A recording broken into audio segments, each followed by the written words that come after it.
Selamat datang di Zona Maji, di mana kamu akan mendengarkan sebuah cerita buatanku sendiri. Dan semoga saja kamu merasa ditemani oleh karya imajinasiku kali ini. Cerita yang aku buat kali ini menceritakan tentang seseorang yang hidup sendirian dan juga keadaan ekonominya pun serba kekurangan. Suatu ketika, orang ini mau mengikuti lomba lari yang ada di desanya. Dan lomba lari ini bukan lomba biasa, melainkan sebuah lomba yang sudah menjadi tradisi turun-temurun.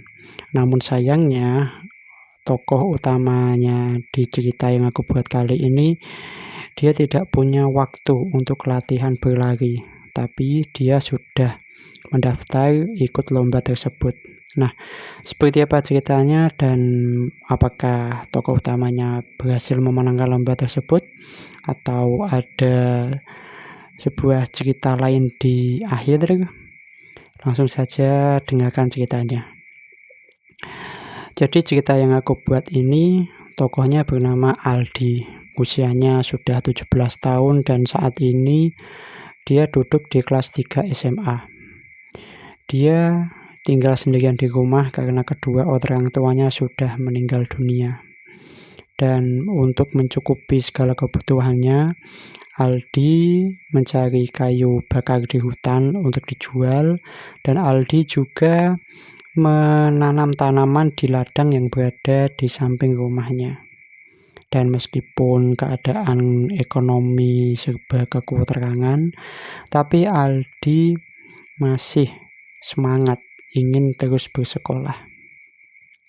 Suatu ketika, Aldi ini mengirimkan beberapa singkong dan juga kayu bakar ke rumah Pak Bambang. Pak Bambang ini merupakan langganan yang sudah sering membeli singkong atau kayu bakar ke Aldi. Dan paling tidak ya 1 minggu sekali lah Pak Bambang datang memesan. Nah, bagi Aldi sendiri, Pak Bambang itu bukan sekedar orang yang membeli barang-barang miliknya, yaitu kayu dan singkong, melainkan Pak Bambang sudah dianggap seperti keluarganya sendiri.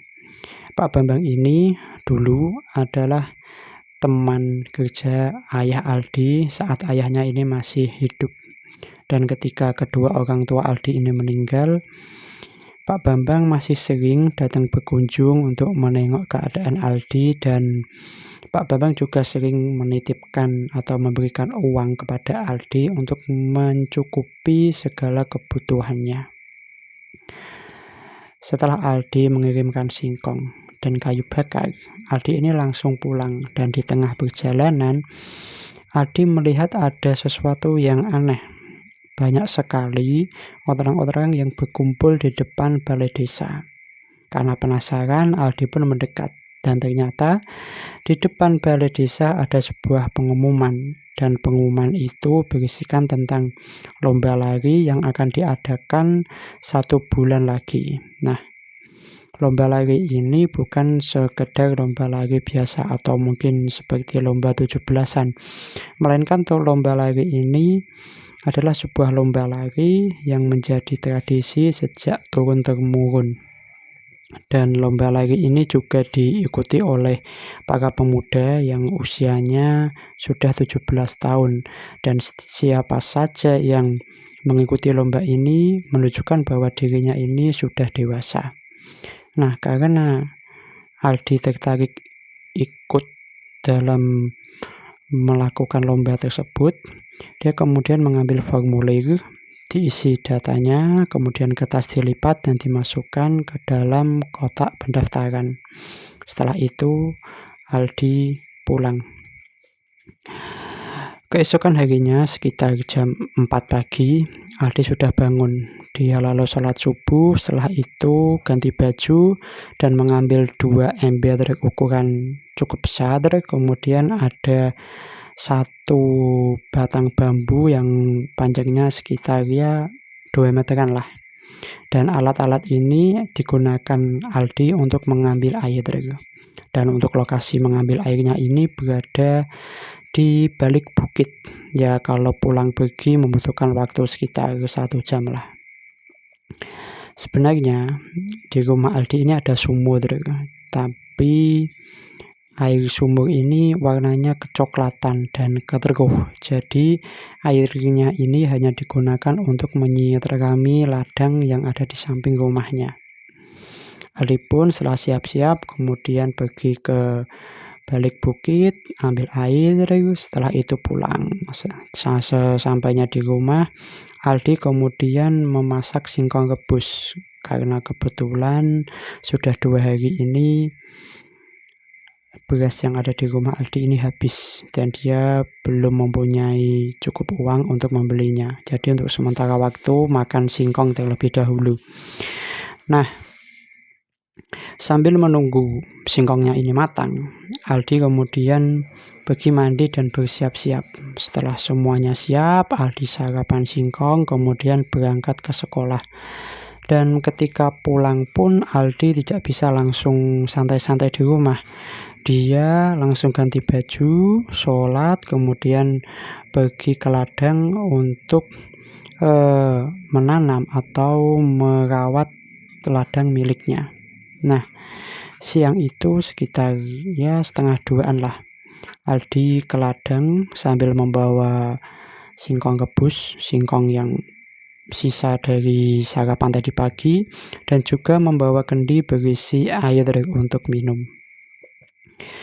Siang itu di tengah sinar matahari yang sangat panas, Aldi ini mencabuti satu persatu rumput yang ada di ladangnya.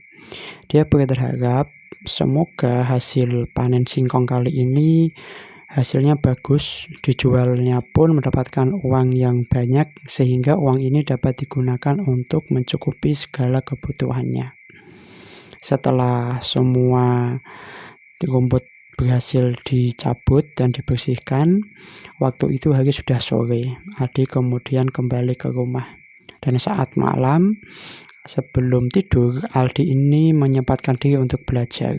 Setelah mengantuk, Aldi pun tidur.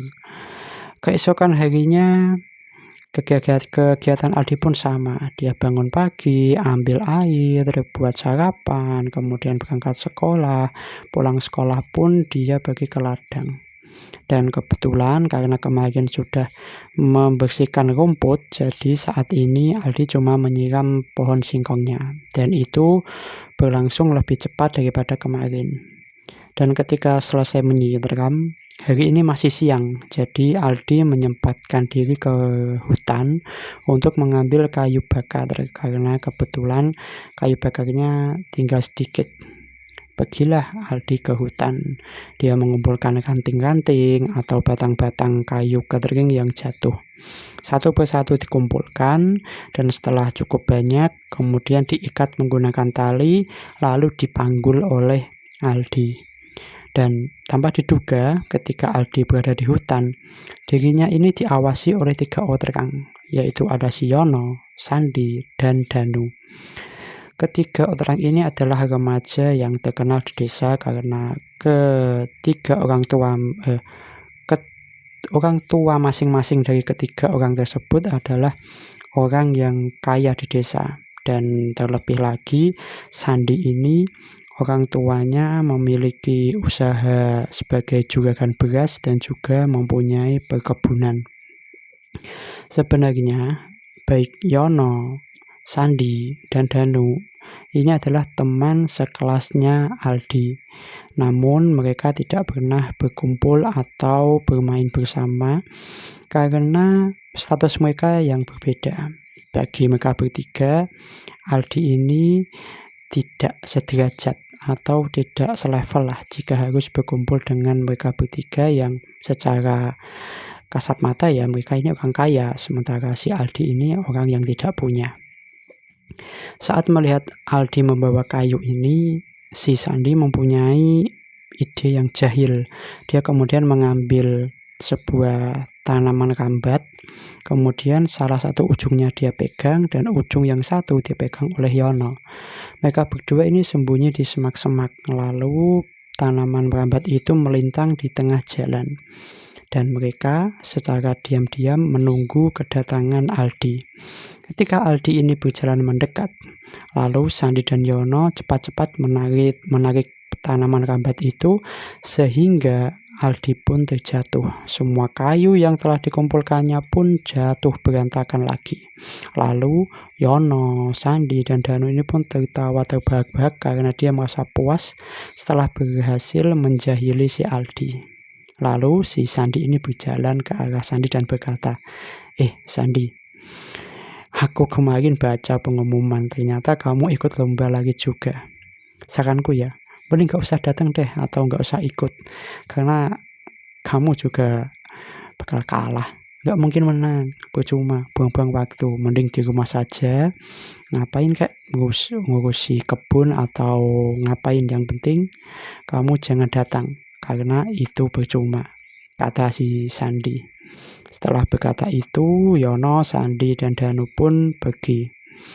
Si Aldi ini tidak membalas apa yang dikatakan oleh Sandi ataupun perbuatan dari mereka bertiga. Bagi Aldi, semuanya itu akan sia-sia. Lebih baik Aldi kembali mengumpulkan kayu-kayu tadi, diikat, kemudian melanjutkan perjalanannya menuju ke rumah. Saat perjalanan pulang, Aldi melewati lapangan.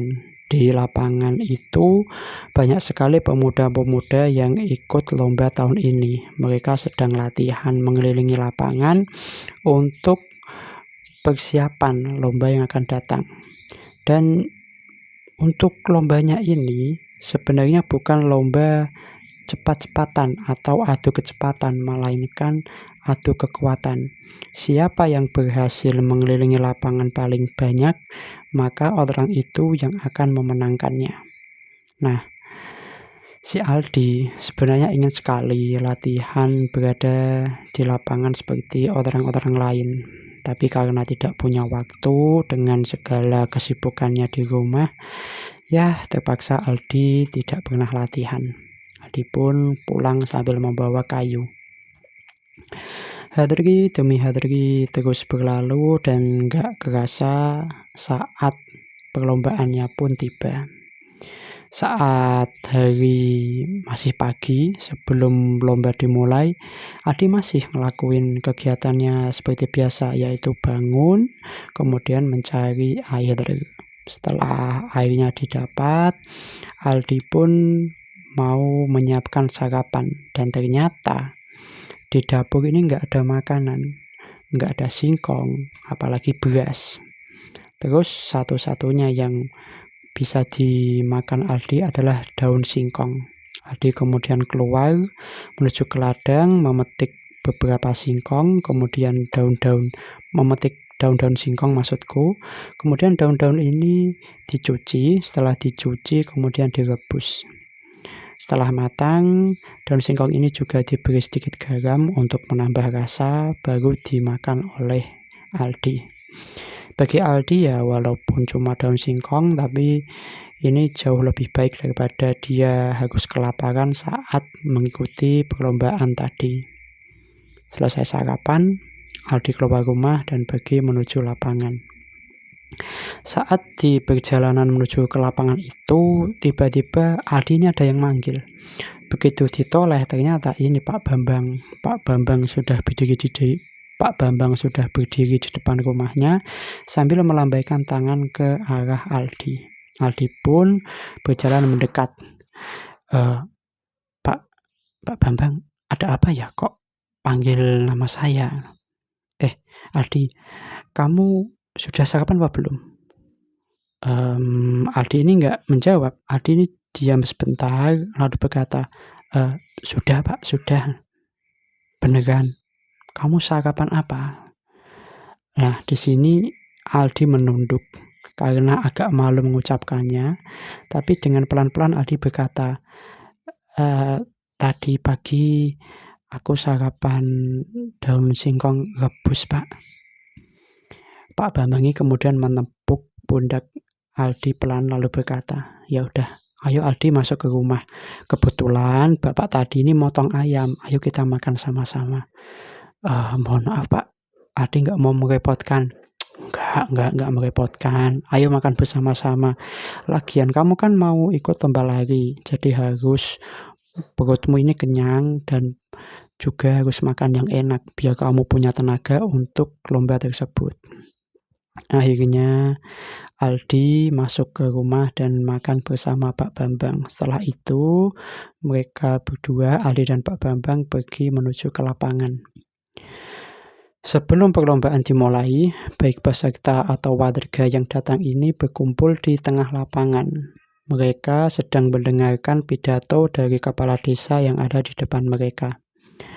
Isi pidato dari kepala desa adalah mengenai peraturan lomba lari, yaitu barang siapa yang berlari dengan jumlah terbanyak dia akan menang, dan kepala desa juga menjelaskan kembali sejarah dari tradisi lomba lari tersebut.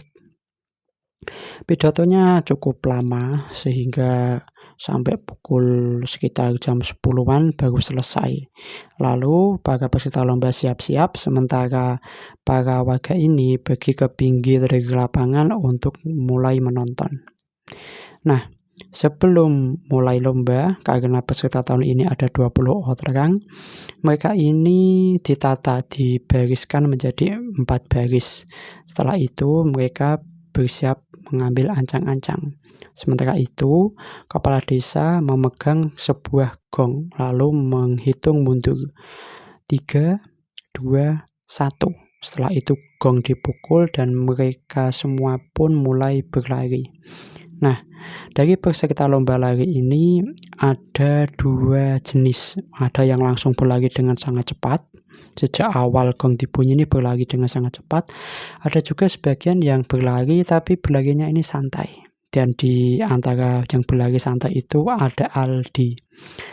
Aldi sempat mendapat masukan dari Pak Bambang, karena bagi Pak Bambang lomba lari ini bukan lomba kecepatan, melainkan lomba kekuatan. Jadi Aldi harus mengatur cara berlarinya untuk tenaganya tidak cepat habis, sehingga dia dapat mengitari lapangan sebanyak mungkin. Dan cara yang dilakukan Aldi dilakukan juga oleh Sandi. Bagi Sandi, lomba lari ini bukan hanya sekedar lomba tradisi, namun ada sesuatu yang ingin dia capai.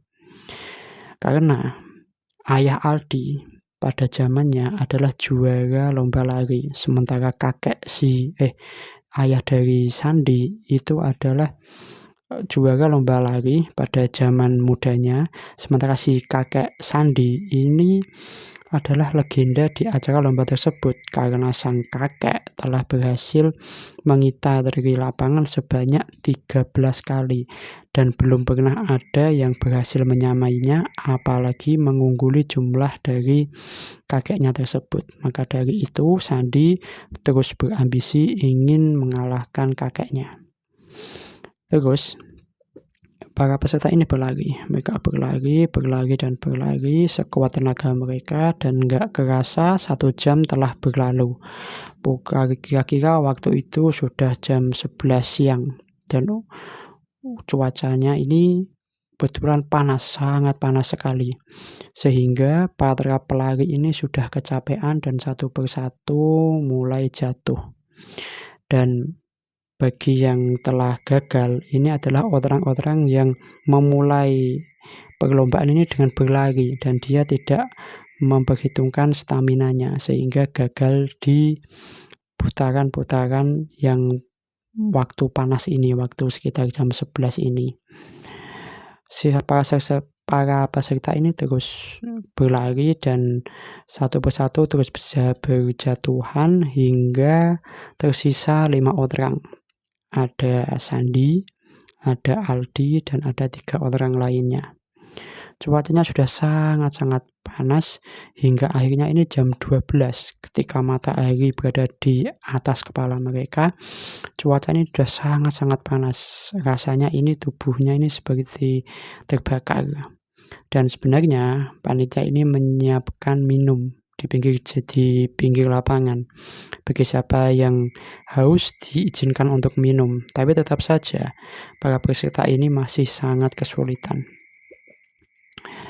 Tanpa terasa sudah 12 putaran, dan dari kelima itu satu orang jatuh lagi, kemudian disusul satu orang jatuh lagi, hingga sampai ke putaran ke-13. Disinilah para penonton ini berteriak karena setelah bertahun-tahun akhirnya ada orang yang sampai di putaran ke-13. Si Sandi ini masih berlari. Di putaran ini Saldi sudah mempunyai pikiran, tinggal satu putaran lagi. Kalau satu putaran ini berhasil, maka Sandi akan mengalahkan ayah dan mengalahkan kakeknya, sehingga dia akan mendapatkan rasa kebanggaan yang luar biasa di dalam hatinya. Sandi ini terus berlari, dan ketika mau nyampe ke putaran selanjutnya, Aldi ini sempat menengok ke belakang, dan ternyata di belakang Sandi ada si Aldi yang masih berlari. Jadi peserta lomba ini tinggal 2. Sandi berlari di bagian depan, terus sekitar 10 meter di belakangnya ada Aldi. Nah, si Sandi ini sempat merasa heran, kok bisa si Aldi ini kuat berlari seperti ini, padahal Aldi ini tidak pernah latihan di lapangan sekalipun, tapi dia mempunyai fisik yang sangat kuat. Berbeda dengan Sandi. Sandi ini memang sejak awal terus menyiapkan dirinya, baik secara fisik ataupun dia bertanya tentang strategi kepada ayahnya dulu. Nah, Sandi juga dalam latihan ini sehari 2 kali, saat pagi dan saat sore. Jadi secara ketahanan fisik, si Sandi ini mempunyai kekuatan yang lebih. Sementara si Aldi yang dianggap tidak pernah latihan, justru bisa mengikutinya di belakang. Hal inilah membuat Sandi ini kebingungan. Dan tanpa diduga, begitu mau nyampe ke putaran selanjutnya, si Sandi ini tiba-tiba matanya sudah kunang-kunang, kakinya bergetar, kemudian tiba-tiba tubuhnya goyang. Dan beberapa saat kemudian, si Sandi ini jatuh. Saat jatuh inilah, lalu si Aldi menyusulnya dan terus berlari. Orang-orang pun bersorak-sorak karena tinggal Aldi sendirian, dan beberapa saat kemudian Aldi telah berhasil menyelesaikan 14 putaran. Semua orang pun berteriak-teriak lagi karena rekor 13 putaran telah berhasil dikalahkan oleh Aldi. Semua orang pun bersemangat dan menyorak-nyoraki Andi. Namun beberapa saat kemudian, sorak-sorakan dari para penonton itu tiba-tiba berhenti dan suasana menjadi diam. Mereka tidak dapat percaya dengan apa yang dilihatnya. Ternyata si Aldi ini masih terus berlari. Padahal para penonton ini sudah menganggap ketika sudah nyampe 14, si Aldi ini akan berhenti. Tapi nyatanya si Aldi ini masih terus berlari. Karena bagi Aldi, dirinya ini masih kuat dan masih mau berlari sekuat yang dia bisa, semampu yang dia tuju. Intinya itu Aldi terus saja berlari. Aldi terus berlari di mana kakinya ini sudah sangat capek, tubuhnya juga sudah merasakan seperti terbakar karena suasananya saat siang hari, dan Aldi ini sudah mulai pusing. Tapi Aldi terus saja berlari dan berlari hingga akhirnya Aldi ini memutuskan untuk berhenti karena pandangannya sudah kunang-kunang, kemudian kakinya sudah bergetar dan dia sudah merasa tidak kuat lagi. Dan tepat ketika Aldi berhenti, dia sudah berhasil menyelesaikan 16 putaran mengelilingi lapangan. Seketika semua orang pun berteriak dan berlari ke arah Aldi dan mengerubunginya. Semua orang ini kemudian mengeluh-elukan nama Aldi, karena tahun ini yang menjadi juara lomba lari adalah Aldi.